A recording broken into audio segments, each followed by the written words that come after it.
आए हुए मेरे प्यारे साथियों, अनुयायियों, सबको मेरा सादर प्रणाम। मैं नित्य प्रतिदिन की तरह ज्ञान की चर्चा में आज सब लोगों के साथ सम्मिलित हो रहा हूं।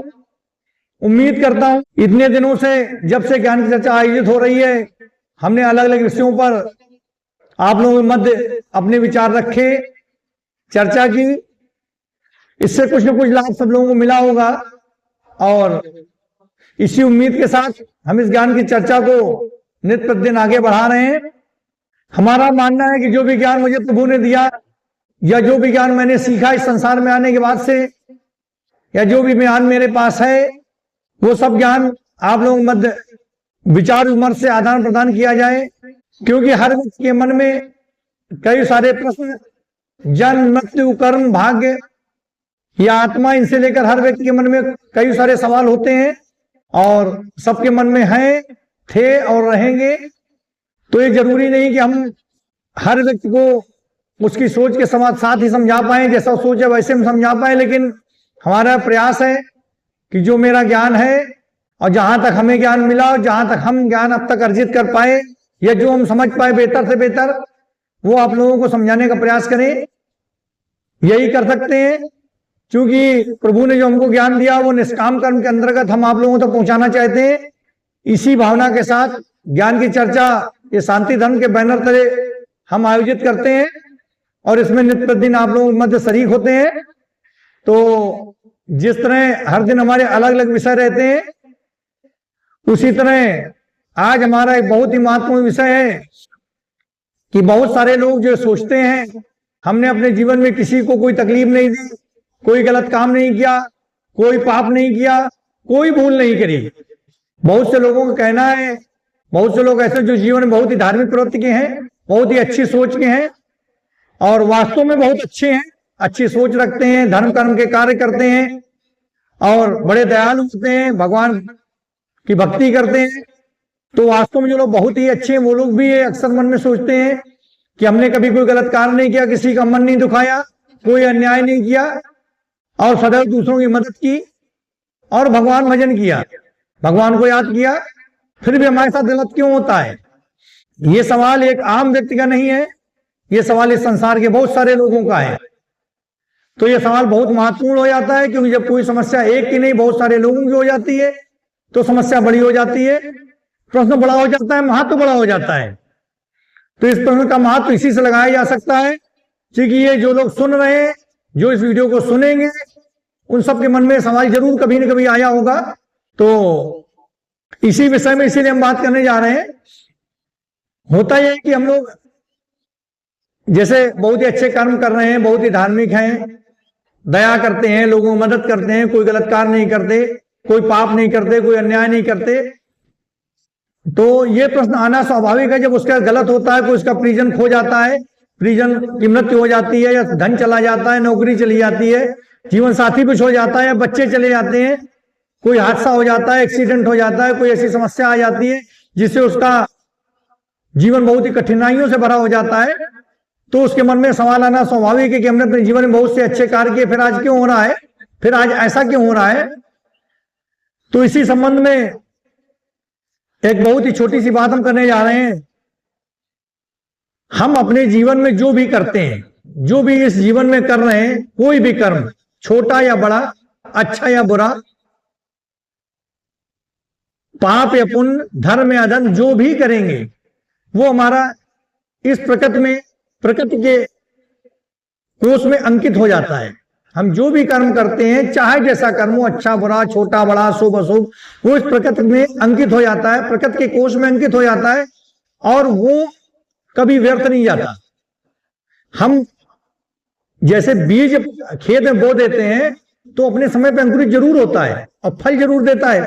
ऐसा ही जब हम कोई कर्म करते हैं, वो चाहे जैसा हो, वो एक समय आने पर फल जरूर देगा और उसका फल हमको भोगना ही होगा।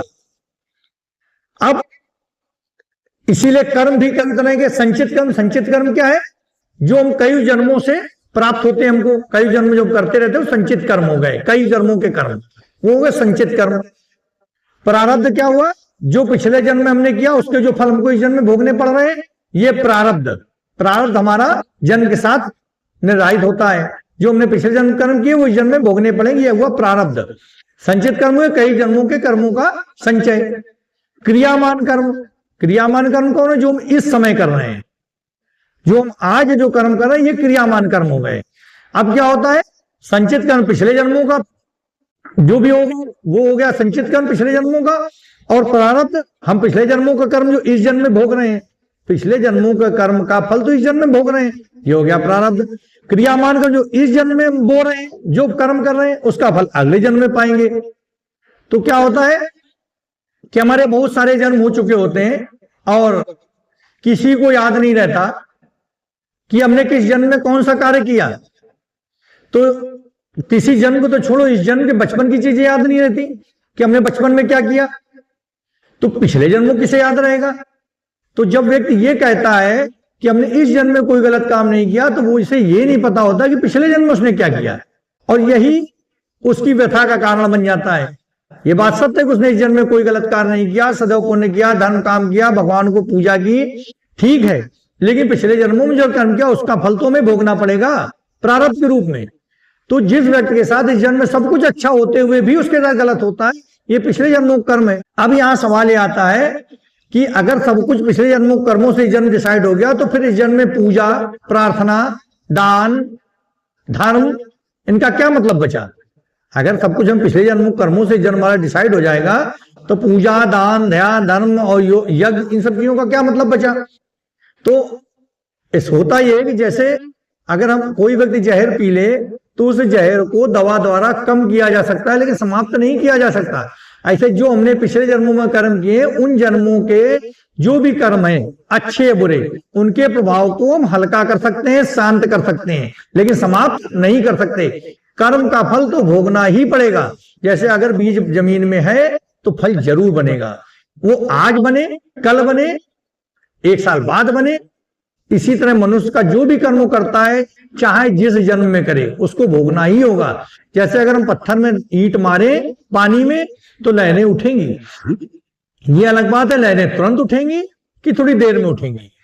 तो जो व्यक्ति ये सोच के परेशान, उनको परेशान नहीं होना चाहिए, क्योंकि उनके पिछले जन्म के कर्म तो याद है नहीं है, और पिछले जन्म के कर्म इस जन्म में उनको भोगने हैं। तो जो बहुत अच्छे होते हैं उनके साथ भी जब गलत होता है, तो पिछले जन्मों के कर्मों का भी फल है। अब इसको, अब ये कोई ऐसा नहीं कि भगवान हमको दंड देते हैं, ये दंड नहीं है। और भगवान तो कुछ करते ही नहीं, भगवान तो प्रेम के प्रतीक है, भगवान दयावान है, फैसला तो प्रकृति करती है। हमने जो किया उसका फल हमको भोगना पड़ता है, तो प्रकृति न्याय करती है। भगवान तो इसमें इंटरफेयर करते नहीं, भगवान तो सिर्फ दृष्टा होते हैं, वो देखते हैं, अगर हम उनको याद करते हैं तो हमारी मदद करते हैं। हम 2 कदम चलेंगे भगवान की तरफ, तो 4 कदम भगवान हमारी तरफ आते हैं। तो भगवान दयावान है। तो अगर हम हमारा प्रारब्ध अच्छा नहीं है, हो सकता है पिछले में अच्छे कर्म नहीं, जो जन्म में बड़ी सारी समस्याएं हों, लेकिन उनको हम भगवान को याद करके, परमात्मा को ध्यान करके अगर हम कार्य करेंगे, परमात्मा में अपने को समर्पित करेंगे, तो उन गलत जो कर्मों का जो गलत फल मिल रहा है, वो फल हल्का हो जाएगा, यानी हमारे जीवन के रास्ते थोड़े आसान हो जाएंगे। लेकिन कोई ये कहे कि हम बिल्कुल खत्म कर देंगे, उसका प्रभाव तो नहीं खत्म हो सकता। तो जो इस जन्म में बहुत अच्छे हैं, फिर भी उनको दिक्कत मिलती है, परेशानियां मिलती है, प्रियजन का वियोग मिलता है, समस्याएं मिलती है, शारीरिक तकलीफें मिलती है, ये पिछले जन्मों कर्मों का फल है। और अब इस जन्म में जो करेंगे उसका अगले जन्म में उनको फल मिलेगा। क्योंकि जब भी कोई आत्मा यहां से जाएगी, भाई आत्मा क्या है? आत्मा तो अजर अमर है, नश्वर है, ये कभी समाप्त नहीं होती। जब कोई व्यक्ति किसी व्यक्ति की मृत्यु होती है, तो आत्मा एक शरीर से निकलती है और यमलोक जाती है। वहां पे अगर किसी ने पुण्य कर्म किए, धर्म कर्म के कार्य किए, तो उसको संगीत, प्रकाश और बढ़िया आरामदायक जीवन मिलता है, स्वर्ग लोक में जाती है। और जिसने अधर्म किया, वो उसे यमदूत नर्क लोक में ले जाते हैं, जहां उसे उसके कर्मों का लेखा जोखा दिखाया जाता है कि देखो तुमने ये किया, ये गलत किया, ये गलत किया, और उसके कर्मों के लेखा जोखा के अनुसार उसे वही उसके सामने परिस्थिति पैदा की जाती है कि तुमने दूसरे को तकलीफ दी, दूसरे की आत्मा दुखाई, तो अब तुम भी ये तकलीफ, इस पीड़ा को झेलो, ताकि तुम्हें एहसास हो सके कि तुमने गलत क्या किया। और जब भी ये पीड़ा या अच्छे कर्म जब खत्म हो जाते हैं तो फिर उसको नया शरीर दे दिया जाता है और फिर नए शरीर को धारण कर लेती है। यानी आत्मा वस्त्र बदलती है। मतलब जैसे वस्त्र, इंसान वस्त्र बदलता है, एक वस्त्र उतार के टांग देता है, दूसरा पहन लेता है, ऐसे आत्मा शरीर बदलती है। एक शरीर छोड़ती है, दूसरे शरीर को धारण कर लेती है। लेकिन आत्मा कभी समाप्त नहीं होती, क्योंकि आत्मा तो परमात्मा का अंश है। हम अपने जीवन में भले ही हमारे पिछले जन्म के कर्म कैसे रहे, हमारा प्रारब्ध कैसा हो, लेकिन स्मृति और विवेक के द्वारा हम अपने इस जन्म के भाग्य के आकार को बदल सकते हैं। स्मृति से हम सीख सकते हैं, विवेक से भाग्य के आकार को नया स्वरूप दे सकते हैं। विवेक का मतलब वो कर्म जो हम बहुत ही जागरूकता पूर्वक करें, जैसे निष्काम कर्म, बिना फल की इच्छा किए हम कोई कार्य करते हैं, जिसमें फल की इच्छा ना हो हम कोई कार्य करते हैं, वो निष्काम कर्म। भगवान भजन में लीन होना, भगवान को सारे कर्म समर्पित कर देना। यानी अगर हम बहुत ही विवेक पूर्वक, जागरूकता पूर्वक कोई कार्य करेंगे तो हमारा क्या होगा, भाग्य का नया आकार में मिल जाएगा। भले ही पिछले जन्म के कर्म गलत हो, अच्छे ना हो, प्रारब्ध अच्छा ना हो, लेकिन स्मृति विवेक के द्वारा अपने भाग्य को नया आकार दे सकते हैं। तो जो एक प्रश्न सबके मन में आता है कि भाई हम बहुत अच्छा करते हैं, सब कुछ बहुत अच्छा, हमें कोई गलत नहीं है, फिर भी गलत होता है। उसका उत्तर यही कि हमें एक जन्म के कर्म में याद नहीं रहते, पिछले जन्मों कर्म क्या याद रहेंगे, और हमें हिसाब किताब तो पिछले जन्मों को भी देना है और इस जन्म का भी देना है। तो इसलिए हो सकता है हम बहुत अच्छे कर रहे हो, लेकिन हमें फिर भी तकलीफें मिले। तकलीफ कोई भगवान नहीं देते, ये पीड़ा भगवान नहीं देते, ये तो कर्मों का फल है जो प्रकृति हमसे लेती है और सबको देना ही पड़ता है। कर्म चक्र का पहिया इस संसार में चलता रहता है जब तक कर्मों को फल कोई भुगत नहीं लेता। यानी अगर आपने कोई कर्म किया, छोटा या बड़ा, उसका हिसाब किताब तुम्हें देना ही पड़ेगा। आज दो या कुछ समय बाद दो, लेकिन जन्म पे जन्म लेते रहने पड़ेंगे और जन्म मृत्यु का चक्र चलता रहेगा। जब व्यक्ति मरता है तो अपनी अधूरी इच्छाएं, अपने संस्कार, आचार व्यवहार, मनोमय कोश के साथ जीवात्मा के रूप में इस संसार से विदा होता है, और जब नया जन्म लेता है तो फिर वो सारी चीजें उसमें नए शरीर में प्रवेश करती हैं। तो अब अगर किसी के मन में ये हो कि हमने बहुत अच्छा किया, फिर भी हमारे साथ गलत हुआ, भगवान रुष्ट है, भगवान को दोष मत देना। भगवान को दोष देने की जरूरत नहीं, अपने कर्मों को समझने की जरूरत है। और चलो जो पिछला जन्म गया वो गया, लेकिन इस जन्म में हम ऐसे कर्म करें, निष्काम कर्म करें, भगवान भजन में लगे, दया धर्म प्रार्थना करें, तो अपने इस जन्म के भविष्य को भी हम नया आकार दे सकते हैं। यानी हम किसी गलत कर्म से फलस्वरूप जो हमें फल मिल रहा है उसको हम खत्म नहीं कर सकते, लेकिन उसको एक नया आकार दे सकते हैं। यानी गलत कर्मों के फलस्वरूप जो फल मिल रहा है उस फल की ज्वाला को शांत कर सकते हैं। जिस प्रकार औषधि से जहर का असर कम किया जाता है, खत्म नहीं किया जाता, इसी तरह कर्म के फल को हम रोक नहीं सकते, उसको कम ज्यादा कर सकते हैं, लेकिन फल तो भोगना ही पड़ेगा। तो मित्रों, आज हमारा जो बहुत ही महत्वपूर्ण विषय था, जो सबके मन में सवाल आते रहते हैं, उनको समझाने का एक छोटा सा प्रयास था, और उम्मीद करते हैं कि इस तरह के प्रश्न और उत्तर हम अगले कुछ एपिसोड में, कुछ सेशन जो करेंगे उसमें लेकर आप लोगों मध्य आएंगे। आप हमारे चैनल को जरूर सब्सक्राइब करें और सुने। उम्मीद करते हैं कि आपके प्रश्न का उत्तर जरूर मिलेगा। अगर फिर भी कोई ऐसा प्रश्न भी है जितना हमने बात की अभी, उसमें कोई शंका हो, कोई संशय हो, तो आप हमसे कमेंट के माध्यम से पूछ सकते हैं, टेलीफोन के माध्यम से बात कर सकते हैं। तब तक के लिए नमस्कार। अगले दिन आपके मध्य फिर हम लोग फिर से सम्मिलित होंगे। ओम नमः शिवाय। जय बोले।